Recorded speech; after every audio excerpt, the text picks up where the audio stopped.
Información ahora. Información ahora. Novena temporada.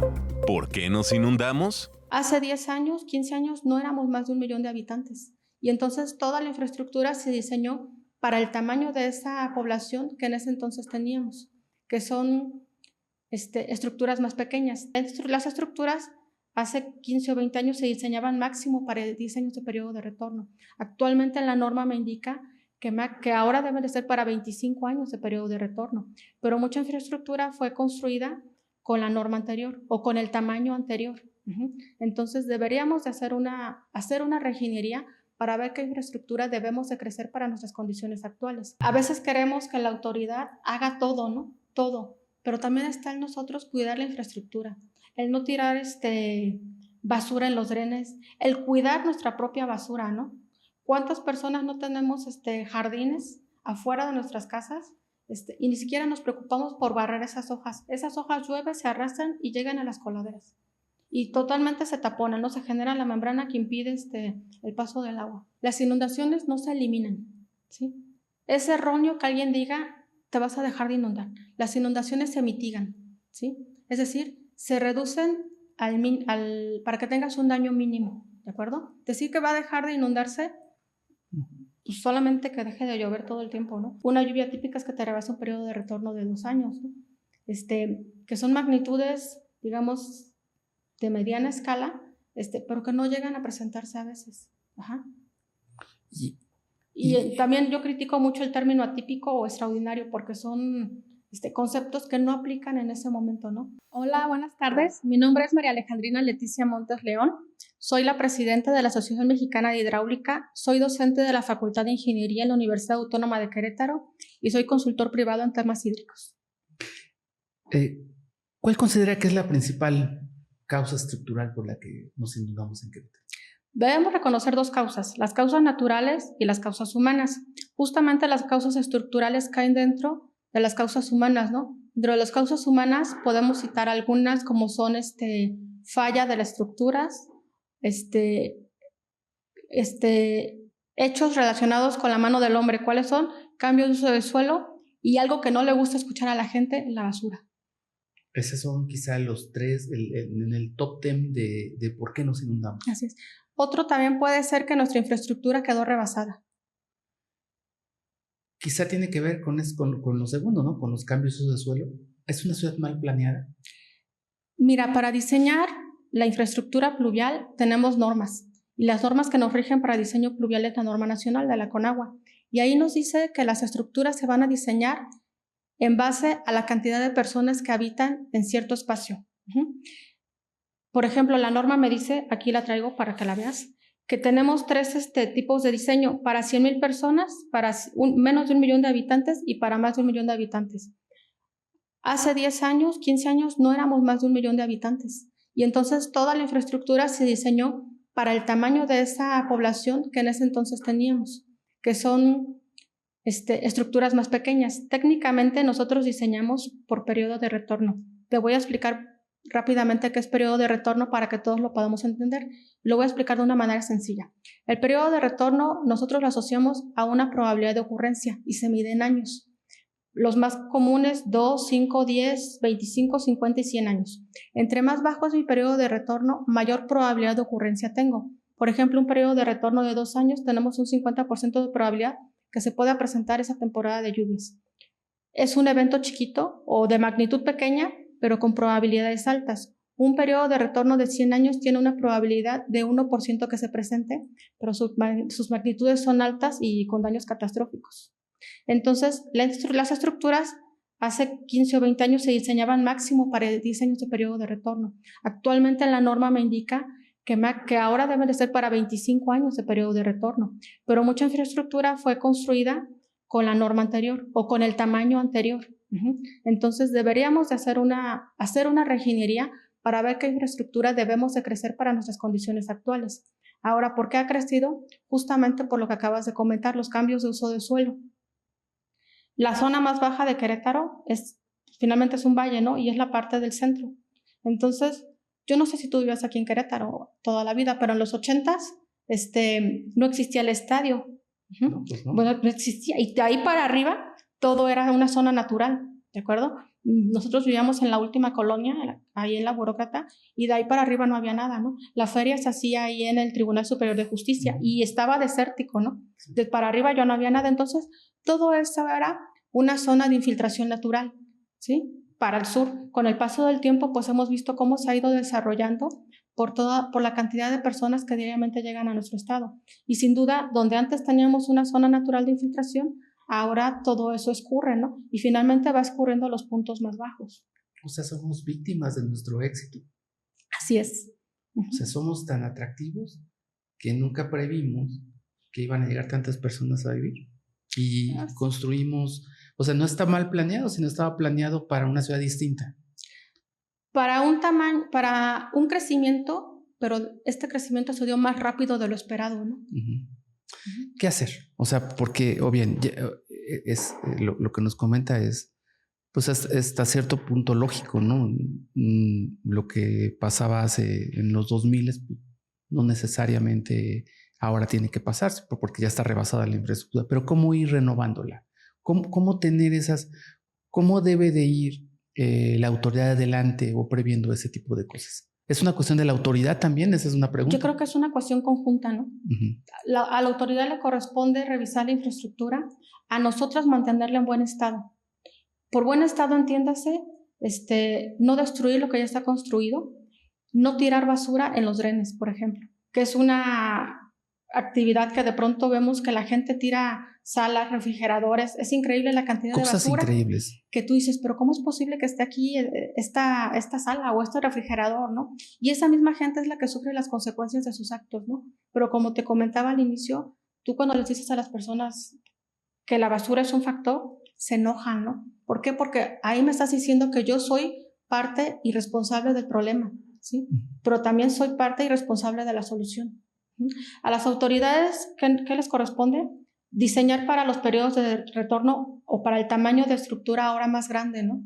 Dado las condiciones del escurrimiento actual que tenemos, y hacer la reingeniería en las estructuras antiguas. Por ejemplo, en los fraccionamientos muy antiguos aquí en Querétaro, el drenaje pluvial y el drenaje sanitario va junto todavía, ¿sí? Se ha ido modificando conforme ha sido necesario modificar las avenidas. Tú has visto que se separan ya los drenajes, ¿sí? Pero también sería imposible hacerlo en una sola etapa, ¿no? Eso aparte, debemos de irlo haciendo ahora por partes. ¿Se ha priorizado realmente la infraestructura pluvial en los presupuestos? ¿Ha sido una prioridad? Dicen que el dinero que se entierra es un dinero que no da votos, ¿no? Entonces, es que, como tú bien dices, la infraestructura pluvial es algo que no se ve, pero que se nota cuando no está. Se nota cuando no está. Y de manera verdaderamente desastrosa. De manera catastrófica. Por ejemplo, Bernardo Quintana eternamente se ha inundado en la zona de avenida, bueno, de donde pasa el tren, en esa parte, en ese bajo que tenemos, ¿no? Eternamente. Pero ha habido, usted nota, ha habido inversiones en una visión para la cuestión de la infraestructura pluvial. Si te fijas, las inversiones se han dado después de ciertos eventos. Por ejemplo, en el 86 que tuvimos la inundación. En Zaragoza, ¿no? En Zaragoza, aquí en Carrillo, todos los que somos de Querétaro y vivimos aquí internamente, pues todos los estacionamientos eran subterráneos. Sí, claro. Y todo eso se inundó, la Alameda, ¿sí? A partir de ahí se construyeron los cárcamos que estaban en la Alameda y que descargan al río Querétaro, ¿no? Se ha construido infraestructura, se ampliaron los drenes que estaban en la zona de Carrillo. Y si te fijas, se nos olvidó. Y volvió a pasar en el 2003. Recordarás que empezaba a llover como a las 5 de la mañana y salías a Constituyentes y estaba totalmente colmatado de agua. Sin embargo, se hizo infraestructura, ¿sí? Se metieron los drenes a lo largo de todo Constituyentes, se rehabilitaron drenes que ya existían. Entonces, desafortunadamente nos tienen que pasar las cosas para que haya una inversión. Mencionaba usted que los periodos de retorno, ¿no? Lluvias, porque siempre que llueve y se inunda alguna parte de la ciudad, siempre el discurso de la autoridad es que fueron lluvias atípicas, ¿no? O sea, es muy recurrente el adjetivo. ¿Pero realmente son atípicas? No. Algunas sí. Sí, o sea, por ejemplo, la que nos cayó el viernes hace casi un mes fue atípica, sí. O sea, esa sí, donde el cárcamo de 5 Hay de febrero. otra cosa que pasa. Tenemos lo que denominamos lluvias convectivas. ¿Qué quiere decir? ¿Lluvias qué, perdón? Convectivas. Que llueve solamente en cierto punto de la ciudad, ¿sí? Si te fijas, cuando tenemos precipitaciones, tú vas para la zona del Hospital San José, llegas al Hospital San José y de ahí para adelante está lloviendo. O si vienes de allá, pasas al hospital y está totalmente seco. Igual nos pasa para donde está el Parque Industrial Bernardo Quintana, llegas a donde está Conin y de ahí de Conin hacia México está lloviendo y de Conin para acá no. O en Santa Rosa. Vienes a Santa Rosa, llegas a La Obrera y ya no está lloviendo. Entonces, esas son las denominamos lluvias convectivas, ¿no? Para definir si es atípica o no, por ejemplo, a lo largo en toda la superficie del estado y de México tenemos estaciones climatológicas que nos miden la cantidad de lluvia que cae en cierto tiempo, ¿de acuerdo? Y ahí nos podemos dar cuenta con las mediciones que se realizan si realmente fue atípica o no fue atípica, ¿no? Una lluvia atípica es que te rebasa un periodo de retorno de 2 años, ¿no? Que son magnitudes, digamos, de mediana escala, pero que no llegan a presentarse a veces. Ajá. Y también yo critico mucho el término atípico o extraordinario porque son conceptos que no aplican en ese momento, ¿no? Más bien fue ¿Es extraordinario? ¿Cómo lo tratan de justificar? Exacto. ¿La autoridad falla o...? Se lo pregunto porque, bueno, evidentemente hay quien es el responsable, ¿no? A lo mejor centramos en 5 de febrero y esta situación en donde nadie los obligó a decirnos que ellos prometieron que no se iba a volver a inundar ahí en la central camionera en el tramo de Carrillo, ¿no? O sea, nadie les dijo, promete que no te vas a volver a inundar. Y cayó esta lluvia que, bueno, ya ahorita sí lo confirma que fue atípica, pero no funcionó el gran cárcamo. O sea, ¿qué es lo que falla? ¿Y cómo es la percepción que luego uno tiene cuando llueve? Mira, te voy a decir algo. Las inundaciones no se eliminan, ¿sí? Es erróneo que alguien diga te vas a dejar de inundar. Las inundaciones se mitigan, ¿sí? Es decir, se reducen para que tengas un daño mínimo, ¿de acuerdo? Decir que va a dejar de inundarse, pues solamente que deje de llover todo el tiempo, ¿no? ¿Por qué? Porque las estructuras, como te comento, están diseñadas para un periodo de retorno, para una probabilidad, es decir, para que ocurra cierta magnitud de precipitación. Pero se puede haber rebasado. Y en el momento que se vea rebasado, nos vamos a inundar, no en la medida que si no estuviera la estructura, pero sí pero no se va a evitar, ¿de acuerdo? Yo creo que lo del cárcamo fue una serie de eventos desafortunados que les ocurrieron y fue mucho falta de supervisión, pero de la autoridad, del contratista, y se supone que hay un tercero, ¿no? Porque yo ese proyecto nos lo mostraron a la asociación, la concepción del proyecto, cómo estaba calculado el volumen de agua que iba a llegar al cárcamo. Ajá. Conceptualmente lo vimos bien, ¿sí? Pero pero nos explicaron la parte de cómo estaban calculando ya los escurrimientos, ¿no? Pero la parte otra del proyecto mecánico y toda esa parte, nosotros no la vimos. Esa parte no la mostraron. Entonces, por eso digo que fue una serie de eventos desafortunados lo que les ocurrió, implicando parte del tema de la basura, ¿no? Y la falta de supervisión. Y la falta de supervisión. O sea, cuando ustedes se lo presentan, la cantidad eran las 2,000 dichosas pipas que iban a entrar en... Nos dijeron, como hidráulico nos interesaba es ver cómo estás calculando tus escurrimientos. Y fue lo que le presentaron a la asociación. ¿Y en papel se veía algo muy viable? Se veía bien calculado, se veía viable, sí. ¿Y es ahí donde fallaron las bombas realmente? O sea, ¿porque se inundaron? ¿O qué es lo que falla desde usted como experta? ¿Qué falló? Bueno, sí, una serie de eventos desafortunados, pero bueno, eso lo dicen. Si se les llega a ocurrir decir esto en la prensa, se los acaban, ¿verdad? Pero, ¿qué falló? La ubicación del equipo. O sea, ¿abajo? Estaba abajo, la ubicación del equipo. ¿Usted no lo hubiera recomendado así? Si se te llena, ¿qué haces? Lo que les pasó. Lo que les pasó. Y el problema es que se les llenó y la basura se pegó, ¿no? Se pegó y dejaron de funcionar los equipos. Y se quemaron. Pues no sé si se quemaron, pero dejaron de funcionar. Y ahí están las consecuencias. Y ahí están las consecuencias. ¿Qué es lo que tenemos que hacer? O sea, ya nos están pasando, cada vez a lo mejor va minorando, porque también hay que decir que se hacen se hacen cosas y acciones para minorar riesgos, pero ¿cuál debería de ser la manera de trabajar? Por ejemplo, ese atlas de riesgo que siempre también nos lo dicen que hay y que es el que previene pues, todos los riesgos, incluidas las inundaciones. ¿Qué es exactamente donde debemos de poner el punto para evitar? Yo creo que son varias cosas, ¿no? Primero es ya hay infraestructura construida, ¿no? Hacer una revisión si tiene la capacidad para las condiciones actuales. Las que seguramente habrá muchas que sí, las que no, ver la posibilidad de hacer una reingeniería para darles la capacidad necesaria, ¿sí? 2, respetar, es un trabajo conjunto autoridad y población. Por la parte de la población, tener un poco más de cultura, ¿sí? Como tú bien mencionas, hay atlas de riesgos. Y los atlas de riesgos deben de ser la base para llevar a cabo un ordenamiento territorial en la medida de lo posible libre de peligros y de riesgos.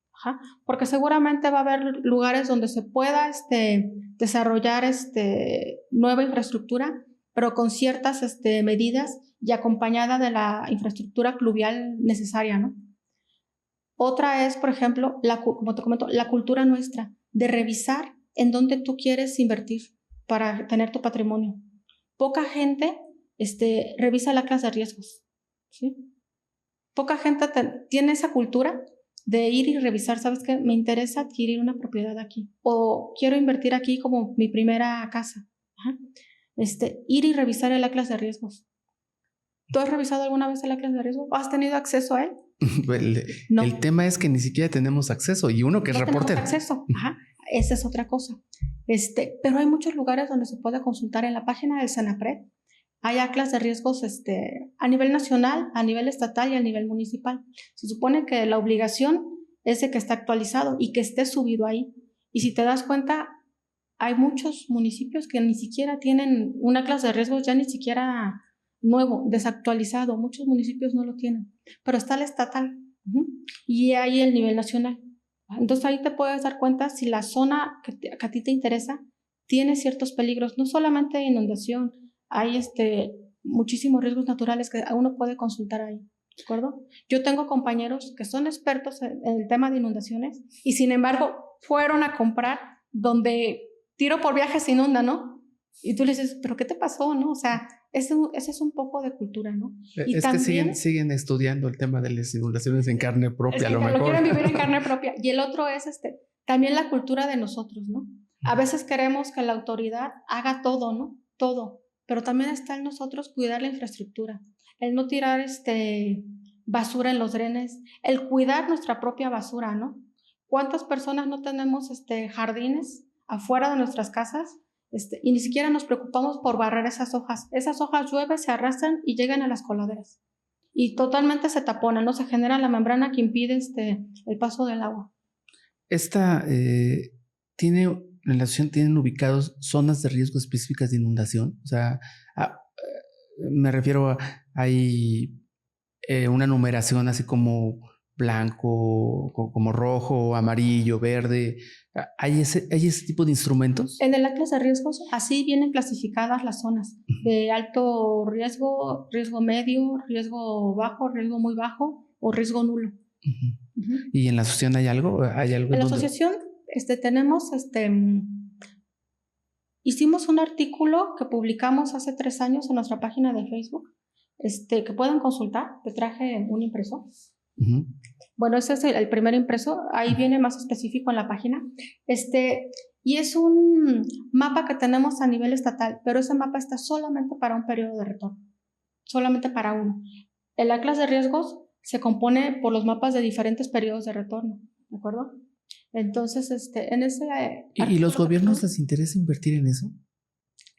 Deberían. No, sí. Pero usted ha notado que les gusta, o sea, ¿les interesa? ¿Hay interés real en invertir en eso para prevenir desgracias? Desafortunadamente invierten cuando la autoridad les dice, tienes vencido tu atlas de riesgos, lo tienes que actualizar. Hace 15 días salió en los diarios locales que los atlas de riesgos están desactualizados. El único que lo tiene actualizado es el municipio de Marcas. Pues esa es una clara muestra de que no hay un interés real, ¿no?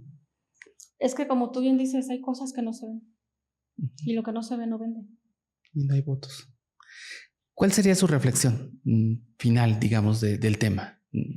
Yo pensaría en un compromiso conjunto. Autoridad haciendo la revisión de la infraestructura, la limpieza la lleva a cabo. No me queda mayor duda, yo por lo menos los drenes que están ahí por mi casa, yo veo que antes de cada temporada los limpian, a media temporada les dan otra pasada. Creo que esa parte sí se lleva a cabo. Yo sería de la idea de hacer una revisión de la infraestructura actual, detectar la infraestructura faltante, pero también uno como ciudadano hacer nuestra parte, ¿sí?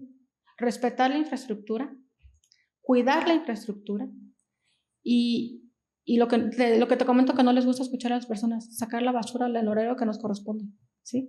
Sí, es una cuestión cultural, incluso hasta, bueno, pero de responsabilidad social. Absolutamente en todos los estratos sociales, Sergio. En todos los estratos sociales tú ves una cantidad increíble de basura a deshoras o incluso en días que no corresponden. Perfecto, le agradezco mucho. Gracias. Gracias. Sobre este estudio que realiza sobre me platica, son 2 cuencas las que está dividido el estado, ¿no? La cuenca 13 y la 26. La 12. 12. La zona metropolitana que cubre el municipio de Corregidora, El Marqués, Querétaro y un pedacito de Colón, pertenecen a la región hidrológica 12. El resto y descargan hacia acá, hacia Guanajuato, para finalmente llegar a Chapala y todo eso, ¿no? Pero el resto de los municipios descarga hacia la cuenca del río Moctezuma, que finalmente llega a la zona del Pánuco. Okay. Entonces, cuando nosotros calculamos, por ejemplo, un mapa de inundación, tenemos una metodología de creación propia que se llama índice de inundación y se calcula justamente por región hidrológica, porque debemos de considerar todos los escurrimientos que vienen de las partes altas para ir viendo cómo se van comportando. Hicimos una investigación con la que pretendíamos concursar y al final no pudimos, pero hicimos toda la investigación. En el premio Alejandrina. En el premio Alejandrina queríamos concursar, pero no se pudo porque hay una cláusula que dice que si ya lo ganaste una vez no puedes volver a participar. Entonces, ya lo había ganado yo en una ocasión, entonces pues no puedo volver a participar, pero ya había hecho mi investigación. Y entonces lo hicimos para la región hidrológica 26 y calculamos el peligro de inundación para todos los municipios que pertenecen a esa región hidrológica para diferentes periodos de retorno. Entonces tenemos esa información. A ver si nos lo puede ir detallando. Sí, por ejemplo, te voy a decir, para el periodo de retorno de 10 años, la cantidad de habitantes que están expuestos por municipio. Por ejemplo, para Amialco de Bonfil, tenemos 3,967 habitantes que están expuestos. Para Arroyo Seco, 6,300. Para Cadereyta de Montes, 10,000. Para Colón, 8,700. Para Ezequiel Montes, 8,600. Para Jalpan de Serra, 5,000. Para Landa de Matamoros, 4,000. Peñamiller, 8,000. Pedro Escobedo, 16,000. Pinal de Amoles, 3,000. San Joaquín, 1,000. San Juan del Río, 76,000. Tequisquiapan 22,000 y Tolimán 3,000. Agarro el periodo de retorno de 10 porque es como intermedio. Obviamente, si es más pequeño mi periodo de retorno, tenemos menos gente expuesta, y si es mayor, pues la población va a ser mayor exposición, ¿no? Incluso para San Juan del Río, lo detallamos más, lo detallamos por índice de marginación, y en este caso, por ejemplo, para el mismo periodo de 10 años, para un índice de marginación muy alto, tenemos una exposición de 3,000 habitantes, para índice de marginación alto 21,000, para medio 49,000, para bajo 69,000 y para muy bajo 37,000. Y en conjunto esos pues me generan 181,000 personas que están expuestas al peligro de inundación si se presentase una precipitación y por consecuencia un escurrimiento asociado a ese periodo de retorno. Estamos hablando, para que nos quede más claro, si llovió en el 2015 una cierta cantidad de agua, ¿se prevé que en 10 años vuelva a ocurrir ese mismo fenómeno? La probabilidad del periodo de retorno se puede presentar cualquier día dentro de la temporada de lluvias, por eso lo llamamos una probabilidad. Ajá. Okay. El periodo de retorno de 10 años tiene una probabilidad de 1 en 10 de presentarse, el de 20 de 1 en 20. Ajá. Okay. pero también se entiende como que se puede presentar cada 10 años, pero no quiere decir que en esos intermedios no pueda presentarse. Y este tipo de estudios, ¿para qué sirven? Digo, o sea, ya lo hizo usted y todo, junto con su compañera, pero ¿se exponen a la autoridad en busca de alguna solución? ¿O cómo lograr que la academia, este estudio que usted hizo, logre empatar con los programas y planes del gobierno? El objetivo es que la autoridad lo vea, no hacérselo llegar a ellos, que se den cuenta cuáles son las zonas que están expuestas a este peligro para que la infraestructura que se pretenda desarrollar vaya encaminada a estas regiones. Okay.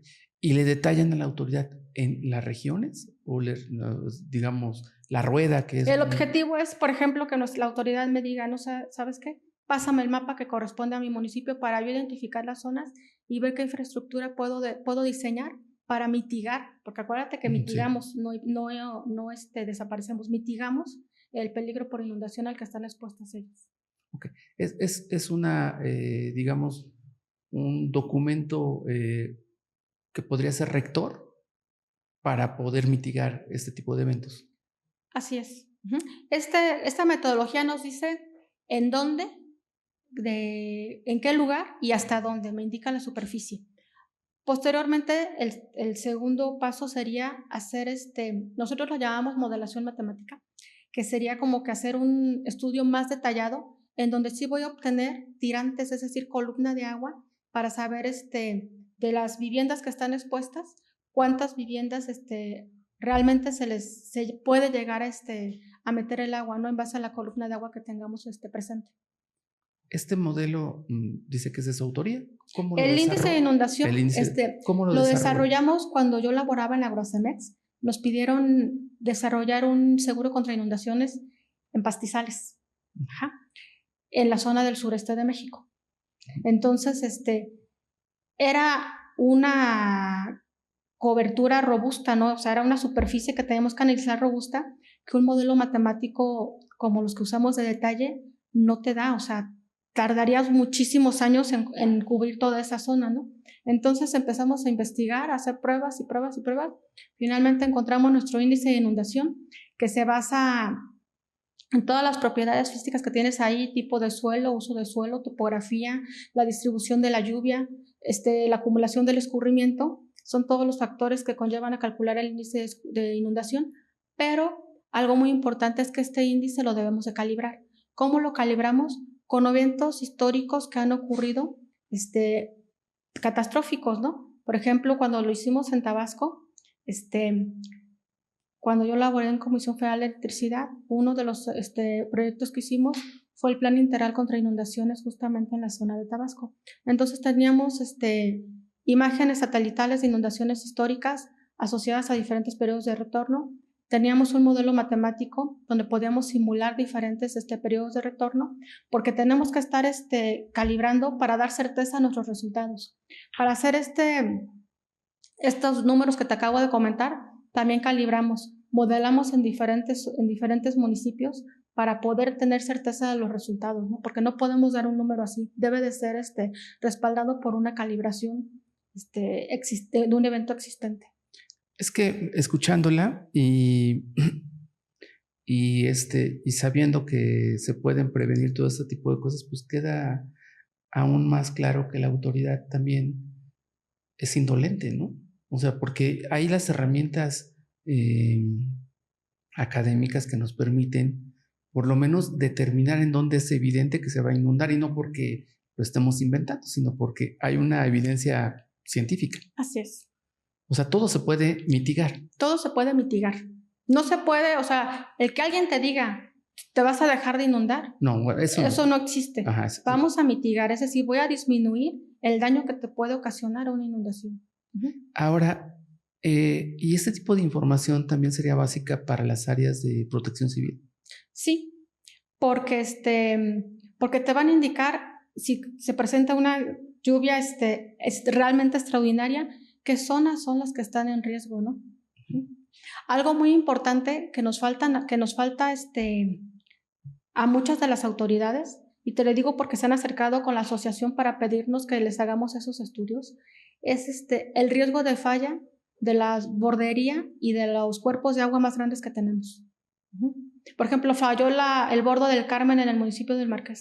Ajá. Y llegó a inundar los fraccionamientos que están en la parte baja. Pero ¿qué pasaría, por ejemplo, si falla el bordo Benito Juárez, el que está en el Querétaro 2000? Entonces, ese tipo de estudios hacen falta, ¿sí? Y le hacen falta protección civil. O sea, el sistema de bordería no cuenta con estudios individuales para determinar su grado de riesgo. No. ¿Y eso cómo nos deja? ¿Mandé? ¿Y eso cómo nos deja? Por ejemplo, ahorita que se rompió que falló el bordo del Carmen, fue que se acercaron. Cuando me dice falla, ¿significa que se rompió? Que la estructura colapsó? Colapsó. Pues eso es muy grave, ¿no? En el bordo del Carmen la falla la tenemos casi al centro de la cortina. Ya se cuenta que es un tajo que se retiró y por ahí se fue toda el agua. Usted es queretana, ya lo mencionó. ¿Recuerda usted en el periodo de Mariano Palacios cuando se construye la presa del Batán? Exactamente. En el 91 la inauguraron. Ajá. Y que también acusaron de que había unas fallas estructurales en la cortina de la presa, ¿no? Y que nunca salió el gobierno y Enrique Burgos ya no hizo nada, ¿no? ¿También presenta fallas estructurales? Eso lo tendríamos que analizar. Específicamente en la presa del Batán no nos hemos metido nosotros a analizar. Pero sí debe de tener un estudio estructural que nos diga el estado actual de la presa, ¿no? Que quiero pensar que ya lo tienen.